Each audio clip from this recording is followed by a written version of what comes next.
صاحبزادہ صاحب. نحمده ونصلي ونسلم على رسوله الكريم اما بعد فاعوذ بالله من الشیطان الرجیم بسم اللہ الرحمن الرحیم انا للہ و انا الیہ راجعون. صدق اللہ مولانا العظیم. بہت شکریہ جناب اسپیکر. سب سے پہلے تو اس پورے ایوان کو اسرائیل کے خلاف یونانیمس قرارداد پیش کرنے پر خراج تحسین. میں صرف 2 منٹ بات کر کے جناب اسپیکر اجازت چاہوں گا. اسرائیل ایک دہشت گرد ریاست تھا، دہشت گرد ریاست ہے اور دہشت گرد ریاست رہے گا. اور اگر کسی کے ذہن میں یہ بات ہے، ہم اسرائیل کو ریاست نہیں مانتے. ہم نہیں مانتے نا جی، وہ جنہوں نے مانا ہوا ان کے لیے عرض کر رہے ہیں. مگر ہمارے لیے پاکستان کے لیے ریاست نہیں ہے. ہمارے لیے تو ریاست ہے ہی نہیں نا جی، ہم تو اس کو تسلیم ہمارے نہیں لیے کرتے. دہشت گردی ہے. بالکل. میں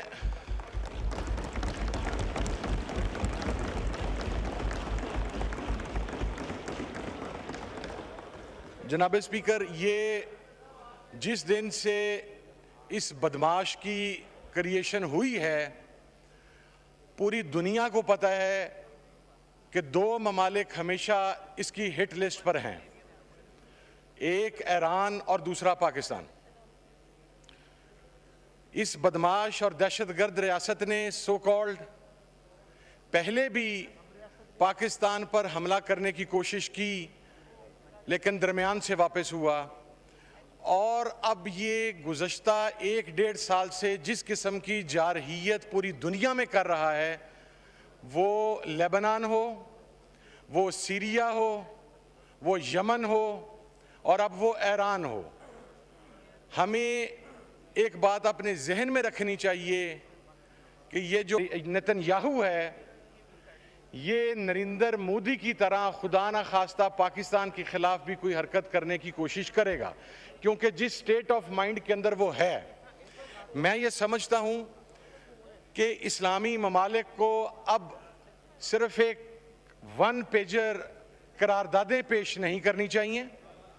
ایران پر حملہ ایک خود مختار اسلامی ملک کی داخلی سالمیت پر حملہ ہے، انٹرنیشنل لاز کی وائلیشن ہے، فنڈامنٹل رائٹس کی وائلیشن ہے، اور یہ حملہ کر کے اب اسرائیل نے ایک جواز فراہم کر دیا ہے تمام اسلامی ممالک کو کہ وہ اپنی تمام ایکٹیویٹیز کو پوسٹ پون کر کے دامے درمے سخنے ہر لحاظ کے ساتھ ایران کے ساتھ کھڑے ہوں، اور جو ظلم و ستم کا سلسلہ اس نے فلسطین میں جاری کیا ہوا تھا اس کے اوپر اب اس کو منطقی انجام تک پہنچایا جائے.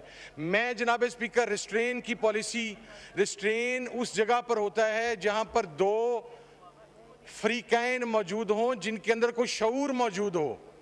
یہ تو جینوسائیڈ کر رہا ہے، یہ قتل عام کر رہا ہے سر عام پوری دنیا کے اندر مسلمانوں کا، انسانوں کا، اور اس معاملے پر کوئی ریسٹرین کی پالیسی نہیں ہونی چاہیے. میں تو اوپنلی یہ بات کہتا ہوں کہ ایران ریٹیلیٹ کرتے ہوئے اگر اسرائیل کو جواب دے گا، جو کہ ابھی تک کی اطلاعات کے مطابق دے رہا ہے، ہمیں اس جواب کو سپورٹ کرنا چاہیے اور ایران سے یہ پوچھنا چاہیے کہ اگر آپ کو کسی چیز کی ضرورت ہے، ہم کسی بھی حوالے سے آپ کے کسی کام آ سکتے ہیں، تو اس دہشت گرد کے خاتمے کے لیے ہمیں ان کا ساتھ دینا چاہیے. اور آخر میں یہ کہنا چاہتا ہوں کہ اس نتن یاہو کو انٹرنیشنل کورٹ آف جسٹس میں جا کے اس کو سزا دلوا کے جس قسم کا جینوسائیڈ اس نے کیا ہے، اسے دنیا میں کسی جگہ پر پھانسی دے کے اس کی لاش کو مہینوں پھندے کے ساتھ لٹکانا چاہیے تاکہ یہ دنیا کے لیے نشان عبرت بنے. بہت شکریہ.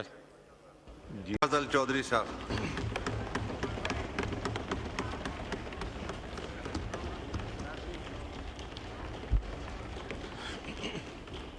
بسم اللہ الرحمن الرحیم. الصلاۃ والسلام علی خاتم النبیین. بہت شکریہ جناب ڈپٹی اسپیکر کہ آج آپ نے مجھے بجٹ کے حوالے سے ایوان میں گفتگو کرنے کا موقع دیا. جناب اسپیکر، میں اپنی گفتگو کا آغاز آج جو ہمیں اطلاع ملی جس طرح اسرائیل نے ایران کے اوپر ایک بے ایمانہ حملہ کیا، ایران کی خود مختاری کو وائلیٹ کیا، انٹرنیشنل قوانین کو وائلیٹ کیا، اس کی ہم بھرپور انداز سے مذمت کرتے ہیں اور پاکستان کی عوام ایران کے ساتھ کھڑی ہے، پاکستان کی گورنمنٹ ایران کے ساتھ کھڑی ہے اور اس بزدلانہ حملے کی جتنی بھی مذمت کی جائے وہ کم ہے۔ جناب اسپیکر، لیڈر آف اپوزیشن نے بجٹ کے حوالے سے اپنی ابتدائیہ گفتگو میں کچھ سیاسی گفتگو کی، پاکستان کی سیاسی صورتحال، پاکستان کی سیکیورٹی سچویشن اور اس کے بعد بجٹ کے جو اعداد و شمار ہیں وہ کچھ تروڑ مروڑ کے پیش کیے۔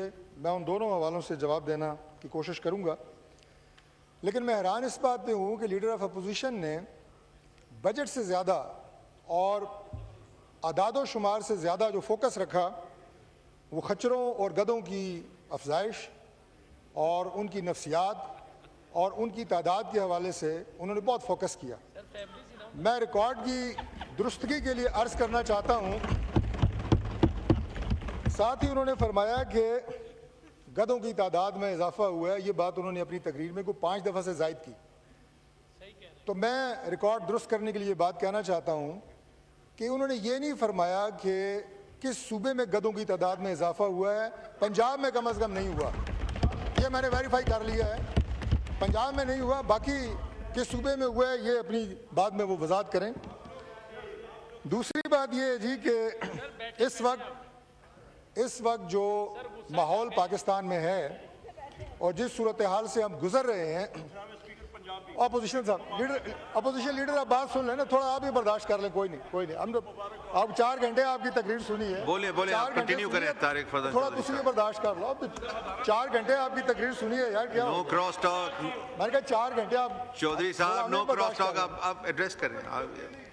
دوسری سر گزارش یہ ہے کہ ہمارا ملک اس وقت جس سیاسی صورتحال سے گزر رہا ہے اس میں سب سے زیادہ ضرورت اس بات کی ہے کہ ملک کے اندر سٹیبلٹی لائی جائے، ملک کے اندر ایک آپ کو اتحاد کی کیفیت نظر آئے اور آپ بحیثیت ایک قوم پوری دنیا کے سامنے بند مٹھی کی طرح نظر آنے چاہیے۔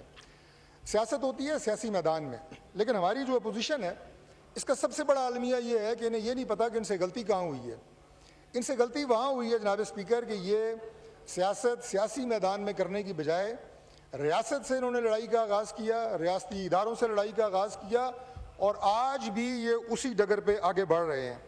جناب اسپیکر، میں اس بات پہ بھی بڑا حیران ہوں کہ لیڈر آف اپوزیشن نے متعدد دفعہ انہوں نے عمران خان صاحب کی بہادری کے قصے جو ہیں ان کا ذکر کیا اور ہماری طرف اشارہ کر کے کہا کہ جناب انہوں نے فیصلہ کرنے میں تاخیر کی، خاص طور پہ جو بھی پہلگام واقعے کے بعد پاکستان انڈیا میں کانفلکٹ ہوا اس میں جس سرعت کے ساتھ اور ودن سیکنڈز جو پاکستان نے رسپونڈ کیا جسے پوری عالمی دنیا نے دیکھا، اس کے حوالے سے بھی انہیں کوئی شک ہے آج تک۔ میں حیران ہوں کہ میں نے پہلا پاکستانی دیکھا ہے کہ مجھے ان کی حب الوطنی پہ کوئی شک نہیں ہے، لیکن میں حیران ہوں کہ پہلا پاکستانی دیکھا ہے کہ جو پاکستان کے انڈیا کے خلاف 10 مئی کا جو ایک انتہائی زبردست اور ایک آپ یہ کہیں کہ زناٹے دار جواب تھا، اس پہ بھی انہیں کوئی شک ہے۔ اور تعریف یہ اس عمل کی کر رہے ہیں کہ جب پلوامہ کے بعد یہاں بیٹھے ہوئے لیڈر آف اپوزیشن نے پرائم منسٹر کو کہا کہ جناب اس پہ ایکشن کریں، تو یہاں میرے سامنے جو کرسی ہے اس وقت جو وزیر اعظم یہاں بیٹھا تھا اس کے الفاظ تھے کہ میں کیا کروں، میں انڈیا پہ حملہ کر دوں، یہ الفاظ تھے اس وقت کے وزیر اعظم کے۔